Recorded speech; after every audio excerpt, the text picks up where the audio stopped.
En el 75 aniversario de la Corte Internacional de Justicia, tenemos que es muy importante analizar cuál ha sido su rol dentro de la comunidad internacional y calificar el mismo bajo una visión crítica. Si bien es cierto, la Corte Internacional de Justicia está designada como el órgano judicial de las Naciones Unidas y al día de hoy es claramente visible el peso que las decisiones tienen dentro del comportamiento de los miembros de la comunidad internacional, no hay que dejar de lado aquellos aspectos en los cuales podemos enriquecer la labor de la Corte Internacional de Justicia en aras de los próximos 75 años de sus funciones. En esta cápsula estaré platicando y analizando algunos de los aspectos más criticables de la operación diaria de la Corte Internacional de Justicia y especialmente en la experiencia que se ha tenido dentro del litigio con la misma. Si bien es cierto, uno de los temas que ha sido criticado de forma muy extensa ha sido la regla no escrita, donde tenemos casi siempre dentro de la membresía del panel, los 15 jueces que va a conformar la misma, uno de cada uno de los representantes de los 5 miembros permanentes dentro del Consejo de Seguridad. Y si bien es cierto, esta regla no escrita fue rota apenas por primera vez hace un par de años, cuando el candidato de Reino Unido no fue electo a uno de los asientos de la Corte Internacional de Justicia, vamos a tener que es muy importante analizar si esto fue la ruptura ya de la regla general y vamos a tener un nuevo comportamiento respecto de la comunidad internacional, incluyendo la elección de representantes siempre de lo que sería Japón y Alemania, o vamos a considerar esos escenarios como simples excepciones. Justamente la crítica sobre el comportamiento y la elección de este personajes de nacionalidad de estados permanentes del Consejo de Seguridad va también muy ligada de la mano a la membresía propiamente del grupo selecto de abogados que van a tener apariciones frente a la Corte Internacional de Justicia. Mucho también ya se ha estudiado que los principales despachos de abogados que van a hacer apariciones, que van a representar a aquellos estados que están teniendo litigios ante el órgano judicial principal de las Naciones Unidas, van a ser propiamente originarios de estados desarrollados, lo cual básicamente está dejando de lado a aquellos abogados de países en vías de desarrollo. Justamente es la misma crítica y va en el mismo sentido sobre la falta de representación de género dentro de la composición de la Corte, donde vemos que un puñado de mujeres a lo largo de la historia propiamente han sido electas como jueces de la misma.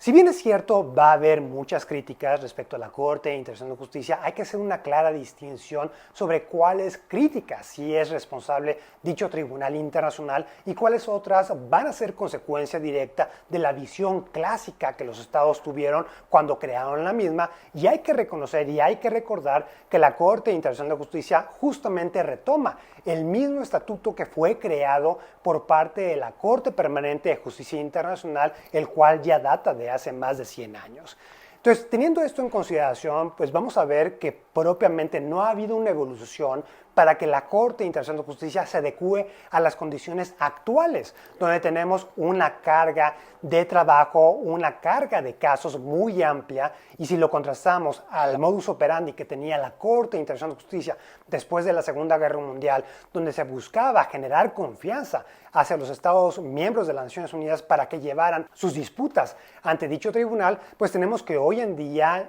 va a superar los 15 casos, justamente el listado de casos pendientes ante la Corte Mundial. De esta forma, pues tenemos que ha aumentado el número de argumentos, ha aumentado la evidencia que se presenta a la Corte Internacional de Justicia, y aquí otra de las críticas que ha tenido la conformación es que la mayoría de los jueces todavía son selectos o seleccionados de aquellos listados de diplomáticos, de cabezas de estados, de profesores de Derecho Internacional, lo cual muchas veces no termina ayudando al desahogo de los litigios, ya que se necesita gente ya un poco más especializada con el manejo de una evidencia amplia de toda esta documentación y argumentos que presenten los estados, y justamente hemos tenido casos donde se ha presentado evidencia falsa ante la Corte Internacional de Justicia, y muchas veces está siguiendo la tendencia o la inercia de comportarse como tribunal arbitral, donde pues todavía tenemos que las partes pueden seleccionar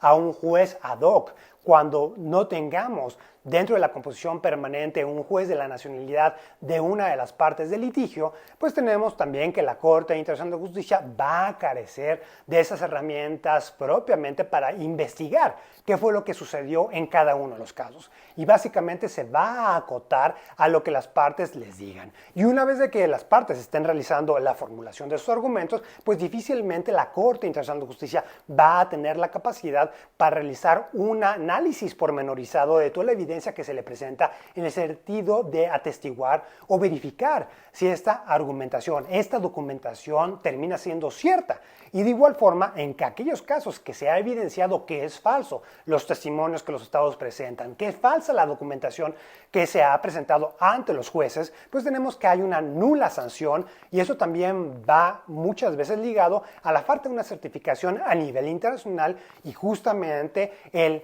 coto de poder que va a tener este grupo de abogados electos, que es justamente los que hacen la representación ante dicho tribunal. Justamente retomando y regresando a la crítica de aquellos abogados que han presentado los argumentos ante la Corte Internacional de Justicia y cómo esos en su gran mayoría están vinculados a despachos de países ya desarrollados, también vamos a ver cómo aquí va a haber una puerta giratoria entre aquellos miembros, aquellos representantes ante la Comisión de Derecho Internacional de las Naciones Unidas para posteriormente hacer el salto ante la Corte Internacional de Justicia. De esta forma se está hablando de una puerta giratoria donde muchas veces aquellos representantes que son los que están codificando, ayudando al progreso del derecho internacional, muchas veces terminan posteriormente como juez de aquellas reglas que ellos ayudaron a codificar y que muchas veces van a tener un interés personal para poder señalar y cristalizar que ya se encuentran codificadas dentro de la esfera de regulación mundial. De igual forma, muchas veces en este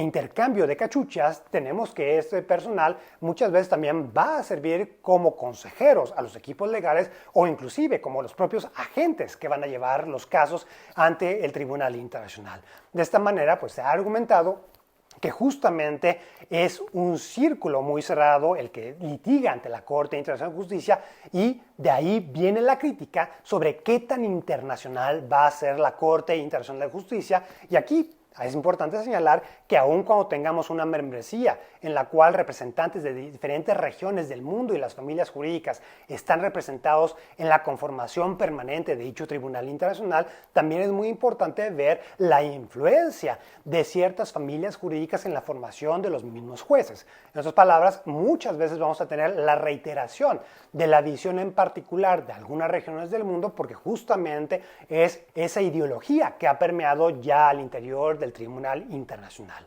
Si bien es cierto, la crítica más fuerte que se le puede hacer a la Corte Internacional de Justicia, la cual no tiene nada que ver con el modus operandi de esta, va a ser la falta de una jurisdicción compulsoria sobre todos los miembros de la comunidad internacional. Justamente en una de las últimas sentencias que tuvimos ante dicho tribunal internacional entre Somalia y Kenia, pues vamos a ver cómo el gobierno de Kenia termina ya desconociendo el procedimiento que el gobierno de Somalia instauró en contra del mismo y se termina desahogando el procedimiento judicial en ausencia y en rebeldía al gobierno de Kenia. Posteriormente, el gobierno de Kenia termina retirando la declaración de reconocimiento de la jurisdicción compulsoria de la Corte Internacional de Justicia y nuevamente podemos ver cómo se refrenda el carácter volitivo de la justicia internacional, pero esto va a tener un efecto negativo sobre la legitimidad de la Corte o la efectividad de la misma para poder propiamente resolver controversias internacionales, porque justamente los estados que van a sentir que sus intereses no van a estar propiamente protegidos ante este tipo de litigios, en muchas otras ocasiones vamos a tener que van a preferir acudir al arbitraje ad hoc o crear tribunales internacionales ex professo para ciertas materias, que es justamente lo que veíamos en el Animus dentro de la comunidad internacional en la década de los 80 cuando se termina creando el Tribunal Internacional sobre el Derecho del Mar, el cual iba a tener una especialización sobre la materia y el cual se crea a partir de la adopción de la Convención de las Naciones Unidas de Montego Bay de 1982. Entonces, si bien la Corte Internacional de Justicia ha hecho adecuaciones para tener cámaras especializadas o poder conocer de una manera mucho más técnica algunos de los casos, es indudable y es innegable cómo los estados siempre han preferido que se conozcan y se desahoguen todos los procedimientos ante la presencia de los 15 jueces permanentes. Inclusive también en estas propuestas de reforma hemos visto cómo algunas personas han señalado que la Corte debe de tener apertura a que reciba amicus curiae de aquellos amigos de la Corte en la cual se pudiera presentar una opinión especializada sobre algún tema en particular. Aquí es muy importante señalar que no en todos momentos los amicus curiae van a ser benéficos desde un aspecto procesal, porque ya en la práctica internacional tenemos que muchas veces estos amicus curiae son propiamente activados por las partes en el litigio. Y muchas veces lo único que se está haciendo cuando un tercero a la controversia presenta un amicus curiae, pues propiamente este no es redactado por él mismo, sino el mismo solamente se presta a poner su nombre en dicho escrito, argumentando que son sus visiones, pero muchas veces estas visiones son propiamente de una de las partes en el conflicto, la cual quiere sumar mayor opinión y mayor peso a favor de la argumentación que dicho Estado ha presentado. Aquí lo que podemos ver es cómo la Corte Internacional de Justicia ha sido exitosa en la solución de este tipo de disputas diplomáticas, pero si lo queremos contrastar en el modus operandi que tenemos ante una corte doméstica, pues justamente en el aspecto de las medidas cautelares podemos darnos cuenta muchas veces cómo las mismas no se han empleado de una forma tan correcta que le permitan una actuación pronta y expedita a dicho tribunal. Aquí una anécdota que basta recordar es justamente cuando el gobierno de México tenía un diferendo político ante el gobierno provisional de Bolivia, justamente cuando deja el poder Evo Morales y entra aquel encabezado por Yanín Áñez, y justamente tuvimos esta problemática en torno a la protección que se le estaba otorgando tanto a Evo Morales como a los miembros de su gabinete, y que justamente este resguardo se le estaba ofreciendo al interior de la representación diplomática mexicana, así como en la residencia oficial, y aun cuando tuvimos estas violaciones a la Convención de Viena sobre Relaciones Diplomáticas, cuando el gobierno de México estaba en la preparación del litigio para someterlo ante la Corte Internacional de Justicia, y una de las acciones que se estaban emprendiendo era solicitarle medidas provisionales para prevenir que el gobierno de Bolivia pudiera ingresar al recinto diplomático en violación a los derechos y a la inviolabilidad que dicho inmueble tiene bajo el derecho internacional, pues tenemos que el gobierno de México, cuando quiso hacer un acercamiento ante la Corte Internacional de Justicia, justamente coincide en el periodo de vacaciones invernales hace un par de años, y cuando queríamos ya someter esta solicitud de medidas cautelares, pues teníamos que no había nadie ante la Corte Internacional de Justicia que la pudiera recibir. Entonces, aquí justamente la anécdota es que terminábamos en uno de los días de diciembre marcando justamente a la Corte Permanente de Arbitraje para que nos informaran si había alguna guardia dentro de la Corte Internacional de Justicia o no. Y bueno, finalmente después de un día se logró ya hablar con el secretario de la Corte Internacional de Justicia para que estuvieran listos para recibir esa solicitud de medidas provisionales. Pero aquí, al final del día, lo que importa y lo que vale la pena resaltar es cómo justamente este tribunal, si bien es cierto es el órgano judicial principal de Naciones Unidas, no va a estar configurado, no va a estar creado para responder de forma rápida como uno lo esperaría ante las Cortes Nacionales. Entonces, de esta forma, aun cuando tengamos que sí va a tener todas las potestades para poder emitir ese tipo de medidas cautelares, para evitar que haya un deterioro a la situación de un conflicto diplomático entre dos o más estados, pues justamente el accionar va a seguir las formas tradicionales que encontrábamos hace 70 años dentro del derecho internacional clásico. Y también justamente este modus operandi, esta rigidez, esta formalidad propiamente de la Corte, es lo que ha criticado mucho también el fondo de las sentencias, donde parece que la Corte ha sido muy cauta en la determinación jurídica, en la interpretación que tengamos del derecho internacional, para que cada una de las partes de la controversia sienta que ganó algún aspecto en concreto de lo que estaba argumentando frente a la misma. De esta manera, pues difícilmente hemos visto que la Corte se haya inclinado 100% a una posición en particular, sino básicamente sus decisiones muchas veces terminan siendo muy abstractas, y de ahí que los estados soliciten o instauren procedimientos para la interpretación y aclaración propiamente de estos fallos, como aconteció en el fallo Avena, donde el gobierno de México a posteriori inició un nuevo procedimiento ante la Corte Internacional de Justicia para que pudiera explicar cuáles eran las obligaciones que el gobierno de Estados Unidos tenía a la luz del fallo Avena en el sentido sobre si eran obligaciones de medios u obligaciones de fin. De esta manera, pues tenemos que no en pocas ocasiones, bueno, la Corte lo hace a propósito con la finalidad de hacer que los estados partes a las controversias se sienten de forma diplomática a limar las asperezas que ya tenían y aun cuando la Corte ya establezca cierta orientación sobre cómo se debe dirimir el conflicto, pues los estados ya se pongan de acuerdo en la forma en específica en la cual van a cumplimentar dicho fallo. Entonces, bueno, la cumplimentación del fallo, pues nuevamente caemos en el procedimiento que se señala dentro de la Carta de las Naciones Unidas, donde justamente cuando tengamos escenarios de no cumplimiento de los fallos de la Corte Internacional de Justicia, tenemos que ir ante el Consejo de Seguridad de las Naciones Unidas para que el mismo determine qué medidas o qué acciones se pueden implementar para ejercer presión frente a aquellos estados partes que no quieren cumplimentar o que no quieren acatar el fallo de la Corte Internacional de Justicia. Precisamente en ese aspecto, si bien es cierto, no tiene nada que ver con el modus operandi ya de la Corte Internacional de Justicia, sí sería importante que la propia Corte le diera seguimiento a la implementación propiamente de los fallos y que la jurisdicción de la misma, el reconocimiento de su competencia, no solamente se quedara acotado a lo que sería la solución propiamente del conflicto, sino también darle un seguimiento a la implementación del fallo, y es una de las formas modernas que sí hemos visto que algunos estados ya han empezado a implementar estas medidas donde justamente se le solicita a la Corte que monitoree la implementación de las mismas para ya la solución del fondo de la controversia. Entonces, de esta forma, pues podemos ver cómo la Corte Internacional de Justicia, si bien es cierto, sigue siendo el principal órgano judicial de las Naciones Unidas, una de las principales cortes a nivel mundial, sí va a tener muchas limitantes en lo que sería ya en el día a día, especialmente por la gran formalidad que va a revestir todo su procedimiento e inclusive un aspecto más en el cual podemos señalar que se debería reformar es justamente las audiencias orales,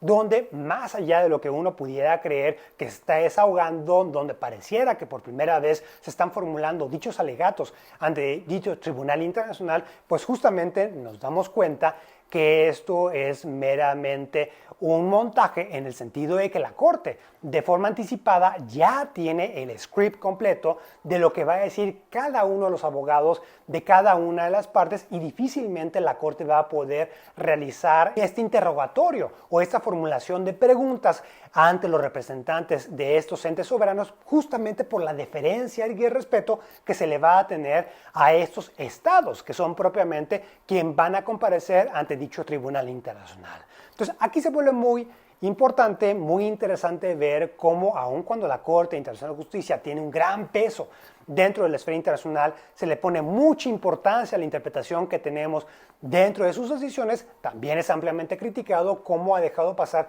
muchas oportunidades para poder realizar un progreso del derecho internacional, y aquí caemos en el dilema tradicional sobre cuál es el rol de los jueces, en el sentido sobre si ellos deben de realizar y apoyar el progreso del derecho internacional per se o justamente se deben acotar para reconocer cuál es las lex lata en ese momento en concreto. Y aquí tenemos que la labor de la Corte Internacional de Justicia se ha acotado en ese aspecto en el sentido que propiamente pues muchas veces no entran a desarrollar conceptos de reconocimiento de costumbre internacional, sino meramente están haciendo el reconocimiento de los mismos. En otras ocasiones no han aprovechado para hacer un desarrollo del derecho internacional como la opinión consultiva sobre armas nucleares o la decisión que tuvimos en el caso de órdenes de aprehensión que teníamos este litigio en contra del gobierno de Bélgica, y aquí bueno, pues justamente pues vamos a ver que si bien es cierto la Corte Internacional de Justicia es un referente hoy en día en el modus operandi de esta comunidad global que tenemos, sí va a haber amplias oportunidades para mejorarla. Aquí la problemática es preguntarnos si realmente los Estados miembros a la Carta de las Naciones Unidas quieren realizar tal modificación, y quizás aquí la gran problemática nuevamente del derecho internacional es que la respuesta va a ser en el sentido negativo, donde los estados siempre van a tener un mayor control sobre cualquier desenlace que ellos estén o que puedan tener respecto a un tercero que puede influenciar la toma de decisiones de política pública, ya sea interna o política exterior de los mismos. En otras palabras, los estados van a ser muy cautos, muy cautelosos para poder otorgar o ceder parte de su soberanía nacional para que justamente un organismo independiente pueda establecer lo que serían ya decisiones coercitivas en contra de la propia voluntad estatal. De esta manera, claro, existen muchas críticas en contra de la Corte Internacional de Justicia, pero hay que reconocer nuevamente el elefante dentro de la sala, que es propiamente que los estados, que son partes al Estatuto de la Corte Internacional de Justicia, que son los miembros de las Naciones Unidas, son aquellos que codificaron y que mantienen a la Corte con las limitantes que tenemos hoy en día. Sin duda alguna, hay que reconocer que la Corte Internacional de Justicia es uno de los principales tribunales a nivel internacional, que es un referente y es uno de los puntos esenciales del sistema jurídico global. 2022, año de Ricardo Flores Magón, precursor de la Revolución Mexicana. Gobierno de México.